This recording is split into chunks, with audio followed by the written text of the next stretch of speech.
ఇద్దరు దాయాదులు ప్రక్కన ఉండేవాళ్ళు. ఓసారి ఈ పక్కింటి ఇంటోళ్ళు వాళ్ళ గేదెలను అక్కడ కట్టేసి వేరే ప్రాంతానికి వెళ్ళిపోయారట. సరే, ఈలోపు వాళ్ళ మీద ఉన్న పగ ఎట్లా తీర్చుకోవాలా వీళ్ళకి అర్థం కాక కట్టేసిన గేదెని పొలం ప్రాంతానికి తీసుకుని వెళ్ళి చెట్టు కట్టేసి బలమైన కర్రలు తీసుకొని ఆ గేదెల్ని విపరీతంగా బాధారట. ఆ గేదె బ్రతికుండగానే కత్తితో దాని చర్మాన్ని ఒలిచి పచ్చి ఒంటి మీదే కారం రాశారట.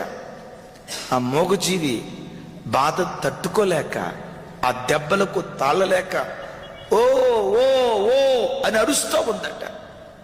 అది అరుస్తూ ఉంటే శత్రువు అరుస్తున్నట్లుగా వీళ్ళు శాడిటిజం చూపించి దాన్ని కొట్టి కొట్టి కొట్టి కొట్టి ఆ బాధలకు తాళలేక గేదె చచ్చిపోయిందట.